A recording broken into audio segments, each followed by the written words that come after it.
Salut Loïs. Salut Sébastien. Eh ben écoute, je suis très heureux de te recevoir et de pouvoir discuter avec toi de la vision. On parlera aussi dans un autre épisode de la lumière bleue, mais il faut commencer par le commencement pour bien comprendre ce phénomène, ces enjeux, comprendre comment ça marche la vision. Et donc tu vas pouvoir nous expliquer assez simplement, peut-être avec tes termes à toi, toutes les études, tout ton cursus. Peut-être tu peux commencer à présenter un tout petit peu ton cursus pour que les gens comprennent. Yes, merci Sébastien, bonheur partagé. Et effectivement, donc on va parler de la vision. J'ai l'autre fois, déjà quand on a fait un live ensemble, je t'avais parlé de l'e-book que j'ai écrit. Et les premières parties de l'e-book, c'est les bases, un grand principe biologique, qui est celui de la vision. Comprendre la vision avant de comprendre l'impact de la lumière bleue d'origine artificielle sur nos vies. Donc comprendre comment marche la vision. Et un autre grand principe, c'est un principe physique, c'est qu'est-ce que la lumière et puis aussi qu'est-ce que la lumière bleue. Et donc là, avec cette vidéo, avec ce live, ensemble, on va décortiquer un petit peu la vision en allant dans quelques détails, mais pas non plus trop de détails, et puis d'essayer voilà, de rester simple, de comprendre aussi pourquoi est-ce que c'est important, je pense, de comprendre pourquoi la vision, enfin, pourquoi et comment marche la vision.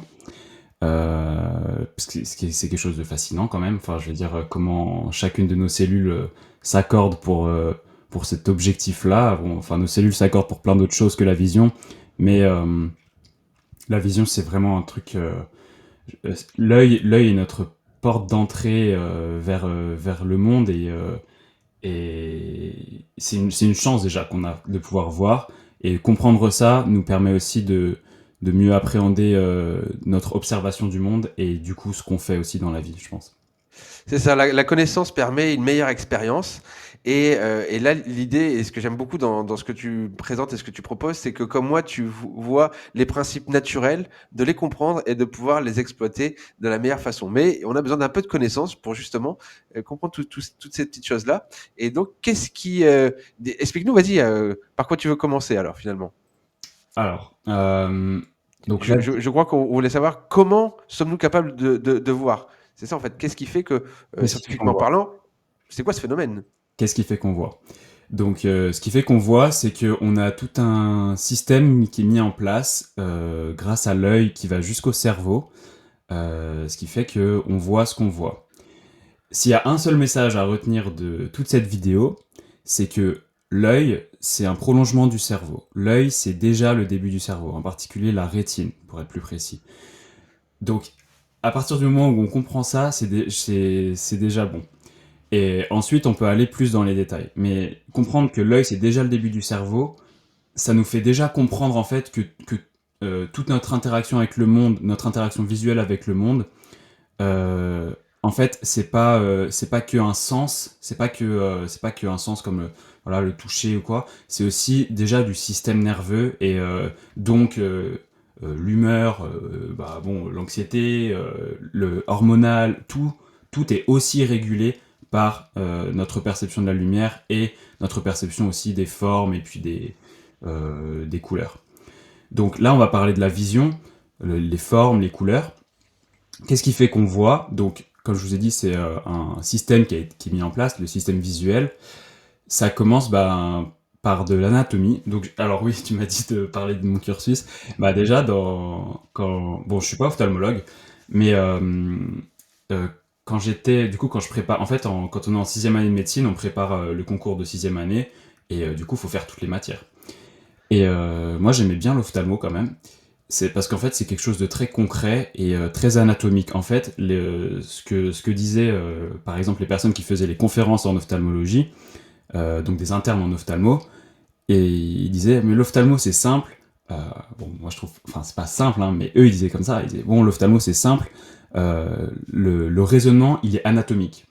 Et c'est ça que j'aime bien en ophtalmo, c'est qu'en fait, les pathologies, enfin tout le fonctionnement qu'on peut comprendre en ophtalmologie se fait avec un raisonnement basé sur l'anatomie. Et à partir du moment où on connaît l'anatomie de l'œil et puis aussi donc une bonne partie du système nerveux, on comprend pourquoi telle pathologie se passe comme ça, etc.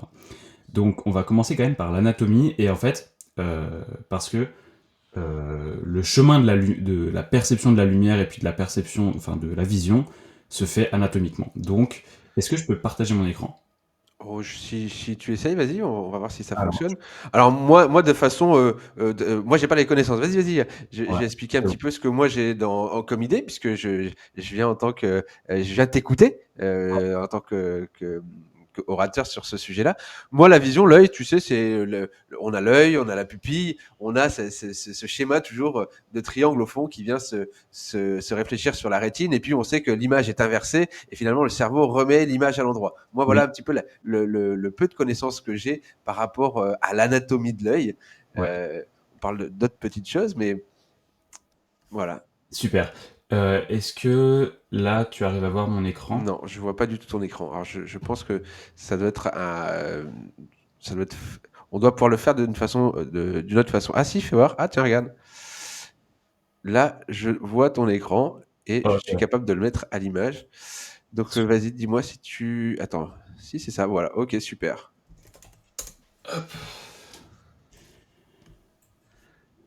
Alors Donc, explique-nous. Ça c'est génial ça. bah ouais. Alors, je cherche juste un bon. Il n'y a pas trop de trucs. Voilà. Ça, c'est pas mal. Donc là, admettons qu'il y a de la lumière qui arrive par ici. Ok. La lumière arrive et la première structure anatomique que va rencontrer la lumière, c'est la cornée. La cornée, en fait, elle va servir principalement à absorber un petit peu de la lumière et à de la dévier légèrement. Mais on peut passer, on va rester simple. Ensuite, il y a la pupille. La pupille, en fait, c'est comme dans l'appareil photo, un diaphragme. C'est le focus, Et oui. c'est le... Alors, c'est pas le focus. C'est pas le focus.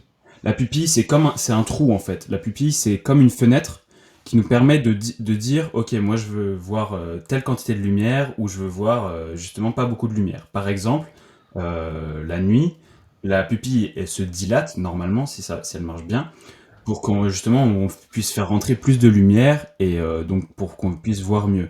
À l'inverse, si on éclaire vraiment si on éclaire l'œil, là la pupille va se constricter pour que donc ça, parce qu'il y a des muscles en fait ici, elle se constricte pour du coup laisser rentrer moins de lumière et pas qu'on soit trop ébloui. Ok. Ça c'est la pupille, c'est une fenêtre, c'est un trou. Et juste derrière, donc après la pupille, très important, c'est le cristallin. Donc, tout ça, en fait, ça, c'est vraiment le chemin lumineux. Et D'accord. la lumière, donc c'est un rayonnement électromagnétique. Donc, c'est un signal électromagnétique. Et le cristallin, lui, ce qu'il va faire, c'est, il fait principalement deux choses. Mais sa première fonction bien connue, c'est une lentille convergente. C'est-à-dire que D'accord. les rayons de lumière, ils arrivent sur le cristallin et le cristallin, son principal job, c'est d'accommoder en fait, donc de permettre de faire converger les rayons de lumière pour qu'il y ait un seul point focal sur la rétine. Ça, c'est la rétine. D'accord, ok. Ça, c'est la rétine. Donc, c'est une lentille convergente. Il fait converger les rayons de lumière sur la rétine. Je parle de la rétine juste après. Et donc ce cristallin-là est très, très important. Et aujourd'hui, on accommode du coup beaucoup parce qu'on regarde beaucoup de près, alors qu'en vrai, notre œil est fait quand même pour pas faire autant travailler son cristallin et de regarder un peu plus souvent au loin et voilà, avec un mode de vie plus naturel. Mais bon. Et ce cristallin, bah, c'est quand il se pacifie, à cause de trop de stress oxydant et notamment à cause de l'âge, mais aussi à cause de causes traumatiques ou voilà, trop de stress oxydant. Il y a plein de facteurs oxydants, je ne vais pas tous les faire. Dans ce cas-là, c'est la pathologie qui est bien connue de la cataracte. C'est ça la D'accord. cataracte. Voilà, donc ça c'est le cristallin. Et l'autre chose qu'il fait aussi, c'est qu'il bloque une partie de la lumière. C'est encore un filtre un peu, supplémentaire qui permet de bloquer une petite partie de la lumière bleue et des ultraviolets, Ok. physiologiquement. Ok. Donc là, je vous ai quand même parlé juste de la cornée et du cristallin. Je fais une petite parenthèse sur la lumière bleue, mais donc la cornée et le cristallin bloquent un peu la lumière bleue. Et la pupille aussi, elle permet de laisser rentrer peu ou pas beaucoup de lumière. Bah, chez les enfants, la pupille est un peu plus large et le cristallin, il est en cours de formation et il est transparent en fait, donc il laisse passer beaucoup de lumière, ce qui explique pourquoi les enfants sont plus sensibles vis-à-vis de la lumière bleue, l'ultraviolet, etc. D'accord, ok. Voilà, donc le cristallin, il fait converger les rayons de lumière sur la rétine. Et la rétine, donc comme je vous l'ai dit, c'est le début de quoi? C'est le début de. Alors là, vas-y. Du cerveau. C'est le début du cerveau. Eh oui. C'est le début du cerveau. En fait, la rétine, bon alors, tu me dis si c'est déjà, si c'est trop... Non, non, moi j'écoute, hein, moi ça m'intéresse beaucoup, donc vas-y, vas-y. On a besoin de comprendre, si tu veux. Ouais, Les gens qui vont nous écouter, qui vont t'écouter jusque-là, c'est que les gens ont besoin de comprendre pour ok. pouvoir comprendre quels sont les principes de base du fonctionnement anatomique, du fonctionnement de tout ce qui va être électromagnétique et des couleurs, et pour ensuite bien savoir ce qu'on fait sur, on s'équipe ou pas en lunettes, qu'est-ce qui se passe avec la lumière bleue, d'où ça vient, ce qui sera l'objet Ok, de la deuxième série. Donc là, on est vraiment précis sur comprendre tout ça. tout à Et fait, dès que là tu es dans le sujet, il n'y a pas de souci. on parle même pas de lumière, quasiment pas, quoi. Je suis C'est un ça. minimum et même pas de lumière bleue. Donc la rétine. La rétine, il y a il faut comprendre qu'il y a plein de couches différentes de cellules, qu'il y a des neurones qui sont dedans. Et donc, il y a la rétine neurosensorielle et la rétine pigmentaire. La rétine neurosensorielle, en gros, c'est des neurones, dont les photorécepteurs dont je vais parler. Et la rétine pigmentaire aussi, je vais en parler. Mais donc, c'est deux origines embryologiques distinctes. C'est quoi l'embryologie? Alors, j'ai pas de définition exacte, mais c'est comment on s'est formé, quoi. C'est, D'accord. il y a des tissus qui ont des origines différentes. Donc, la rétine pigmentaire, c'est un épithélium. Donc, c'est une juxtaposition de cellules. C'est comme un peu une barrière, si vous voulez. Comme la peau, par exemple, c'est une barrière. Alors que la rétine neurosensorielle, c'est des neurones. Donc, voilà. Ça, Ok. c'est le premier gros message. Donc, je vais plonger dans la rétine neurosensorielle. Je vais parler des cônes et des bâtonnets. Ah, c'est ça Même qui me manquait. J'ai cette notion en tête de conne et de bâtonnet, mais alors vas-y, explique-nous. Euh, en fait, je cherche juste peut-être un schéma. Alors, Oui, c'est une sorte de conne et de bâtonnet. C'est presque le décryptage binaire qu'on peut avoir sur un ordinateur, qui est celui qui se passe à l'arrière de l'œil et qui transforme finalement tout ça. c'est ça. En fait, c'est ça que je voulais dire juste avant de parler des cônes et des bâtonnets. Il y a des couches avant, en fait, la lumière, avant d'arriver aux cônes et aux bâtonnets qui sont les photorécepteurs et qui nous permettent d'interpréter, en fait, les cônes et les bâtonnets, ils permettent de compter les photons et de compter un peu leur intensité en fonction de leur longueur d'onde et de dire ok donc ce que je vois là c'est telle couleur ou ce que je vois c'est à peu près telle forme en fonction de leur si c'est un cône ou un bâtonnet je vais revenir dessus mais juste avant ça euh, c'est comme si la lumière arrivait en traversant plein de couches de neurones, les cellules bipolaires, donc là ça va être marqué, bon, enfin il y a des couches de neurones et c'est comme si la lumière arrive en fait sans faire de bruit pour aller jusqu'au fond de la rétine neurosensorielle pour aller toucher les photorécepteurs. Et c'est ensuite que après l'information est relayée par les photorécepteurs et les neurones pour aller ensuite dans les voies optiques. Parce que, je l'ai pas encore dit, mais la fin de tout ça, ça se fait pour la vision dans le cortex visuel. Donc, le cortex visuel, c'est dans le cerveau. Donc, est-ce que je t'ai Ah, fait moi je te suis, vas-y, moi j'écoute, hein. Moi, tu sais, j'ai regardé beaucoup de documentaires et de choses intéressantes, donc j'arrive à suivre, je te suis totalement super. sur l'anatomie et c'est très intéressant, donc vas-y, continue, hein. Ok, ok. Donc, là, on a les cônes et les bâtonnets. Alors, il y a donc ces deux types de photorécepteurs. Ça, c'est la vision comme on la connaît depuis, je crois, les années 1800 avec le docteur Franz Boll. Ok. Et puis d'autres, après, voilà, il y a eu d'autres. Mais euh, en gros, donc, il y a les cônes qui sont peu nombreux. Donc, les cônes sont environ 6 millions par œil. Et les bâtonnets qui sont très nombreux. Ils ont des fonctions très distinctes. Du coup, et aussi, ils ont une localisation anatomique qui est distincte. Donc, je vais commencer par les bâtonnets. Les bâtonnets, il faut penser aux chats. Les chats, ils ont une bonne vision nocturne et ils voient, ils voient pas hyper précisément. En fait, les bâtonnets sont nombreux, mais pas très précis.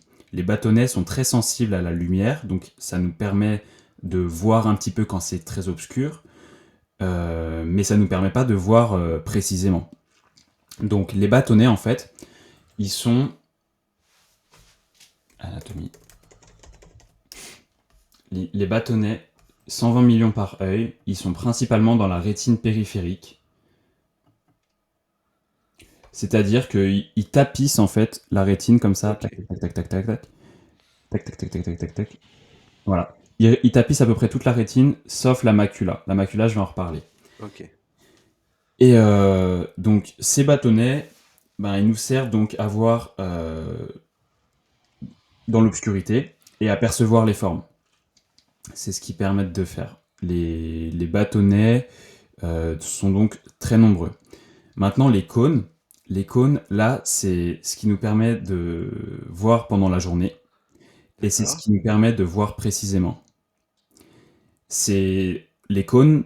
Il y a 3 types de cônes qui ont été découverts justement par le docteur Franz Boll. Il y a ceux qui sont sensibles aux longueurs d'onde plutôt bleues, ceux qui sont sensibles aux longueurs d'onde plutôt vertes, et enfin qui donnent une couleur plutôt verte, et ceux qui sont sensibles aux longueurs d'onde plutôt rouges.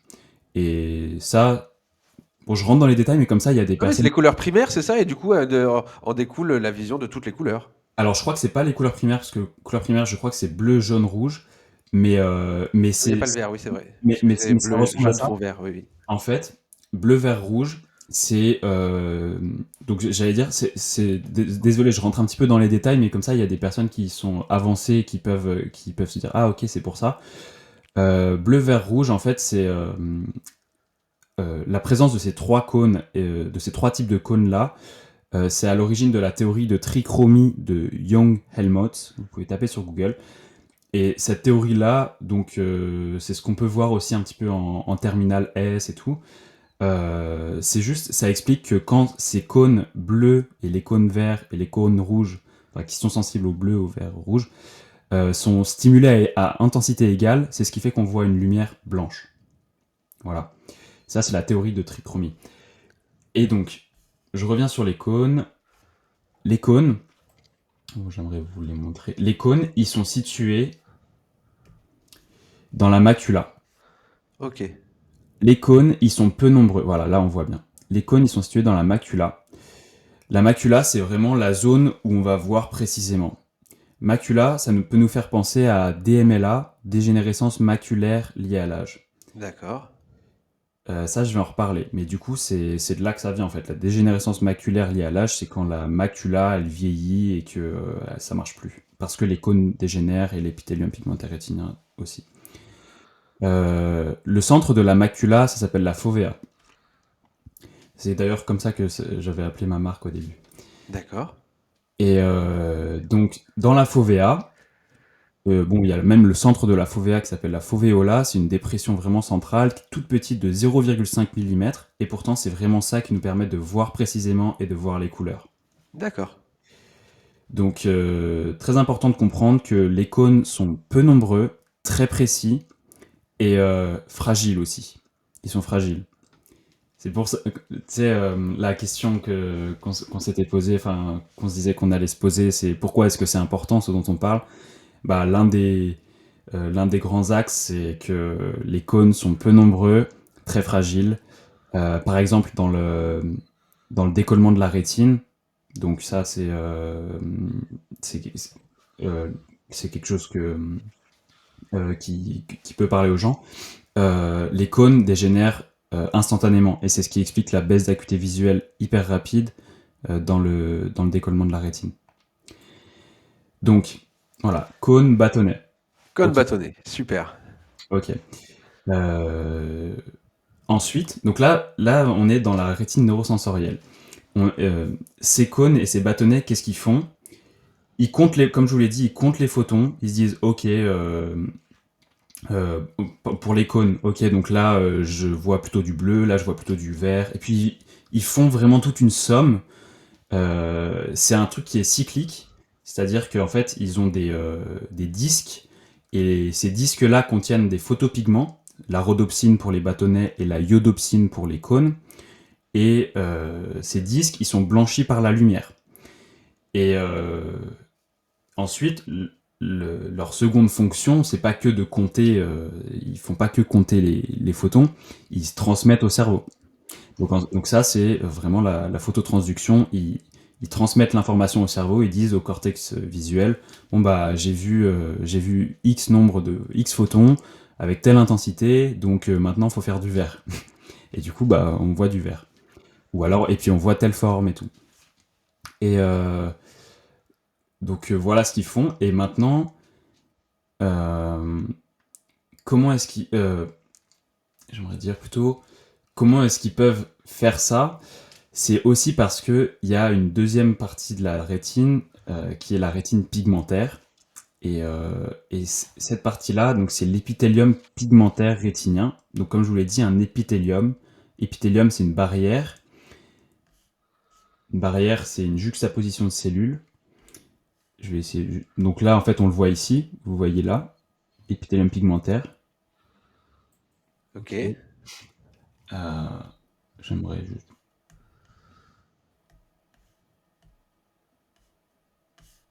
Voilà, là, on va le voir. Fovea, cône, Ok, code bâtonnet. bâtonnet, ouais. Je cherche juste un endroit où ils mettent vraiment le. euh, Voilà, bon bah là c'est bon, là on voit bien. Là on a les neurones dont on parlait, là on a cône, bâtonnet également. Et ici ça c'est l'épithélium pigmentaire rétinien. Ici, en rouge, c'est le sang, c'est la choroïde. D'accord. C'est tunique de la rétine aussi et c'est du sang. C'est important. Donc pourquoi? Parce que comme dans à peu près, enfin dans beaucoup de systèmes dans beaucoup d'organes on a le cœur qui pompe du sang. Le sang, il arrive avec de l'oxygène, avec des nutriments, avec plein de bonnes choses pour les cellules. Ouais. Et l'œil ne fait pas exception à ça. Enfin, la rétine, ben, les photorécepteurs, ils ont aussi besoin des nutriments qui sont apportés par le sang. Et donc il y a une barrière pour ça, un peu comme un filtre. C'est l'épithélium pigmentaire rétinien.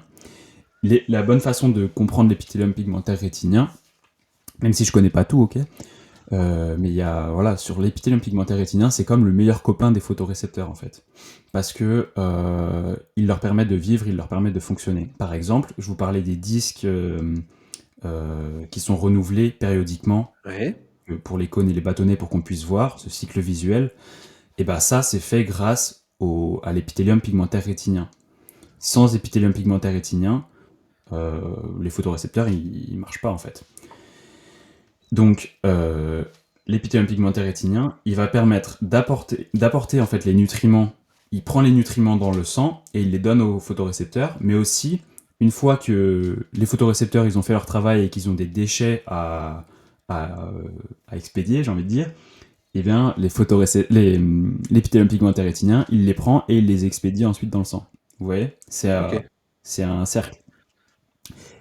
Et donc, cet épithélium pigmentaire rétinien, en fait, il n'y a pas d'autre. Je vais retrouver une ancienne. Alors pourquoi je peux pas. Vous voyez mon écran toujours? Oui, oui. Ok. Ce qui est intéressant de comprendre, c'est que finalement, la composition du sang, l'eau intérieure, parce que c'est hyper important d'en prendre soin, et le fait d'avoir une bonne fluidification du sang permet aussi d'avoir des bénéfices sur la vision et surtout de ne pas rendre plus malade ou en tout cas se prémunir de certaines choses. Donc, Absolument. tu parlais de stress oxydatif, c'est vraiment en lien aussi avec la connexion à la Terre qui permet d'agir sur le sang. Donc on se rend bien compte que finalement nos deux mondes se croisent à un moment donné et il y a Absolument. beaucoup c'est pour ça qu'on le côté compréhension naturelle physiologique des choses amène à cette connaissance, à avoir une expérience de vie, de vue qui est la plus optimale possible. Complètement. Tu fais vraiment une transition parfaite vers le stress oxydant. On va pas vraiment faire tout le stress oxydant, mais c'est exactement ça, ce à quoi j'allais venir, sans même parler de lumière bleue. Mais par exemple, juste l'importance de bien manger aussi, ou alors d'avoir d'autres facteurs antioxydants, mais bon, de vraiment bien manger pour avoir des capacités antioxydantes de qualité et aussi marcher pieds nus dans la nature un petit peu. Mais tout ça, c'est parce que l'épithélium pigmentaire rétinien, c'est des cellules qui sont très sensibles au stress oxydant. En fait, donc là, ça, là vous reconnaissez du coup le bâtonnet avec le disque. Bon, ça c'est vraiment un schéma que j'ai fait il y a longtemps. On va pas rentrer dans tous les détails, mais donc voilà, là on a un photorécepteur et là on a une cellule de l'épithélium pigmentaire rétinien. Donc les deux, ils marchent vraiment ensemble. L'épithélium pigmentaire rétinien permet au photorécepteur de bien marcher. Le photorécepteur, il fait son travail, donc comme je vous l'ai dit, de la phototransduction, il analyse les photons et tout. Ensuite, bon, une dégradation membranaire du segment externe, bon, c'est un peu compliqué, mais juste que grâce à la lumière, parce que l'oxydation, ça reste quand même un processus physiologique normalement, grâce à la lumière, ok, il y a une oxydation de ce segment externe, et ensuite ce segment externe, bon, il doit être dégradé par l'épithélium pigmentaire rétinien. Comme je vous l'ai dit, c'est l'histoire des déchets qui sont dégradés par l'épithélium pigmentaire rétinien. Mais sauf que quand la dégradation, elle se fait de façon incomplète parce que il y a eu trop de facteurs oxydants, donc par exemple la personne vieillit, c'est normal, enfin, on va tous dans cette direction-là, mais ou alors la personne est exposée à trop de facteurs oxydants, quels qu'ils soient, mauvaise alimentation, pas d'exposition à la lumière naturelle, trop d'exposition à la lumière artificielle, il y a quand même beaucoup de facteurs oxydants, dans le monde d'aujourd'hui surtout, et bah dans ce cas-là, l'épithélium pigmentaire rétinien, il va accumuler un pigment qui marque en fait le vieillissement des cellules. J'ai pas pu lire encore de vraies fonctions de la lipofuchine, donc ça c'est un pigment qui s'appelle la lipofuchine. Il doit y avoir certaines fonctions, mais en tout cas, euh, c'est surtout un pigment qui s'accumule dans les cellules et c'est pas trop le copain des cellules en fait, hein, parce que bon, donc il les rend dysfonctionnelles en fait. Et en plus, il y a un cercle vicieux qui, à cause du stress oxydant, la lipofuchine se crée dans l'épithélium pigmentaire rétinien et le stress, en fait, cette lipofuchine-là induit elle-même un stress oxydant. Stress oxydant qui derrière fait mourir la cellule épithéliale pigmentaire et donc par la suite les photorécepteurs également. Ça en fait, c'est le mécanisme de la DMLA au final. C'est une grosse partie du mécanisme. Bon, il y a deux types de DMLA, mais la DMLA, en gros, c'est trop d'oxydation, trop de facteurs oxydants qui font mourir les photorécepteurs. Voilà, avec cette accumulation des drusènes, donc ça c'est dans la DMLA sèche. Bon, je vais pas rentrer trop dans les détails, mais en gros, trop de facteurs oxydants, les cellules de la rétine souffrent. Ok. Voilà. Je vais revenir là-dessus. Tac. Donc, voilà, bah ça c'est déjà. Là, on comprend déjà une grosse partie de la vision. Ensuite, parce qu'il n'y a pas besoin d'aller plus dans les détails, après ça va au cerveau, ça va au cortex visuel, et c'est analysé, et puis voilà. Donc ça va dans le nerf optique, il y a des voies visuelles, mais ça je vais pas détailler parce que c'est pas important à moins d'être neurologue, mais c'est... Alors, moi j'ai une question qui me vient Oui. en parlant de l'anatomie de l'œil. Qu'est-ce qui fait qu'un aveugle ne voit pas? Ça, c'est intéressant, ça. Qu'est-ce qui dysfonctionne dans l'anatomie? Est-ce que c'est un dysfonctionnement de l'anatomie qui fait que, voilà, on n'a plus de vision du tout? Alors bah du coup je pense, un raisonnement d'abord anatomique, tout dépend de où est la lésion, ou alors où est la D'accord. dysfonction. Ça peut être, il peut y avoir plusieurs causes. Ah ouais, ouais, alors je les connais pas toutes, mais Ok. clairement ça peut être des causes traumatiques, donc quelqu'un qui a eu, je sais pas, un accident de voiture et qui a une lésion au niveau du chiasma optique, ou au niveau de la, je sais pas, au niveau cérébral aussi. Ah Euh, d'accord, donc ouais, il peut y avoir, alors moi je pensais que tu te casses le bras, bon bah tu sais quel os est cassé, et là tu pourrais dire bon bah c'est les bâtonnets qui fonctionnent plus, ou alors tu peux avoir la rétine ou le cristallin. oui, Bah, du coup ça peut être l'un de tous ceux que tu as abordé qui oui. peut dysfonctionner et qui bah, met en péril tout le reste. Ok, Tout à d'accord. fait, tout à fait. Et il y a vraiment plein de différents types d'aveugles, si je puis dire. Oui, C'est-à-dire oui, que oui, oui. il y a les aveugles qui sont nés aveugles, et puis il y a les aveugles qui ont eu une DMLA et qui du coup ont une dégénérescence vraiment de leurs photorécepteurs, et alors que tout le reste marche bien, si je puis dire, mais au niveau de la rétine, ça marche pas. Et ça, c'est la DMLA. Ok. Ou cataracte aussi. Cataracte, ça induit quand même une baisse de l'acuité visuelle au bout d'un certain moment. Et le cataracte, comme je vous disais, c'est le cristallin. Donc il y a en fait, il y a plein de causes, et là, je D'accord. suis pas ophtalmo, je veux pas trop Parfait. m'avancer, mais plein de causes sur le fait d'être aveugle. Et au final, c'est quoi la meilleure des réponses? C'est juste c'est une dysfonction, donc, qui peut être due à une lésion, mais c'est une dysfonction ou une perte de de l'une des choses dont je viens de parler. Donc, même, je pense même une cornée qui, voilà, imaginez une cornée qui ne permet plus d'absorber la lumière et qui, voilà, qui est totalement opaque. Je sais pas si ça existe, mais ça rendrait les gens aveugles. Voilà. Pour Super. le Bah, côté. écoute, merci, c'est vraiment très complet.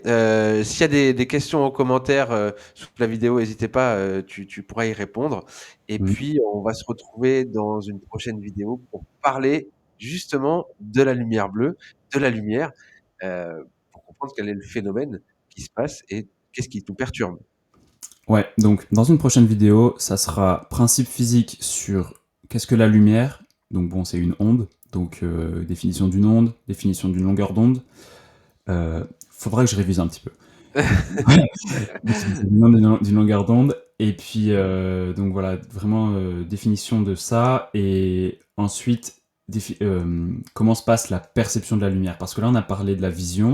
Certes, on voit de la lumière, on voit des couleurs, on voit des formes, mais ensuite comment se passe la perception de la lumière et pourquoi c'est important. Et en fait, pourquoi c'est même presque, j'ai envie de dire, ça, bon, je prends un parti, mais c'est, je pense, presque plus important que de voir des couleurs, parce que la perception, en fait, déjà sur le plan de l'évolution, si on a des orbites, si on a des yeux et qui se mettent dans les orbites, c'est d'abord pour voir la lumière plus que pour voir les couleurs et les formes.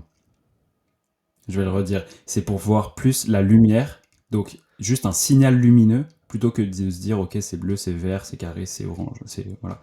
Parce que la perception de la lumière, donc ça c'est prochaine vidéo, mais la perception de la lumière c'est la première chose qui règle, qui régule, qui synchronise notre base, vraiment notre fondement qui est notre horloge biologique. On est fait pour vivre en fonction de la rotation de la Terre autour du Soleil, jour, nuit, et ça se fait d'abord grâce à la lumière. Il y a d'autres voies, mais la toute première, c'est la lumière. Tu m'avais proposé une question, en préparation, pourquoi est-ce important de comprendre le phénomène de la vision? Et tu m'avais parlé d'un côté spirituel, En fait, j'en ai déjà vite fait parler, mais par rapport à l'expérience de vie, en fait, c'est ça? bon, c'est ça, c'est le fait en fait, le fait d'observer le monde, le fait de bien voir le monde, le fait de le voir clairement et de pas avoir des verres sales et de pas quand on porte des lunettes. Et le fait de voir clairement et puis de comprendre aussi à quel point notre physiologie peut être fragile aussi, si on n'en prend pas soin sur le long terme, euh, bah, si on comprend pas ça et que si on le néglige, je pense, je suis désolé d'employer des termes négatifs comme ça, mais ça mène vraiment au désastre. Et à l'inverse, si on ouvre l'œil et si on s'émerveille devant la beauté du monde et que en tout cas c'est mon cas, voilà, je m'émerveille à la fois de la beauté du monde et aussi de me dire mais c'est fou que toutes ces cellules s'accordent entre elles pour faire ça, et depuis des centaines de milliers d'années, ça fait que depuis les années, comme je vous ai dit, les années 1800 qu'on comprend, photorécepteurs, etc. Mais pourtant, il y a 100 000 ans, les Homo sapiens, ils avaient bien les cônes, ils avaient bien les bâtonnets, ils avaient la même rétine.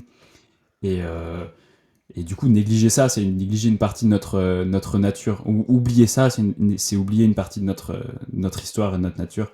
Donc, à quoi ça sert de savoir ça? Bah, déjà pour pouvoir plus en prendre soin, tout simplement. C'est ça. La connaissance permet une meilleure expérience. Bah, écoute, sur cette belle parole, merci Loïs et puis, bah, je te dis à très vite alors. Merci à toi, Sébastien. Merci aux Salut. participants. À plus. Ciao.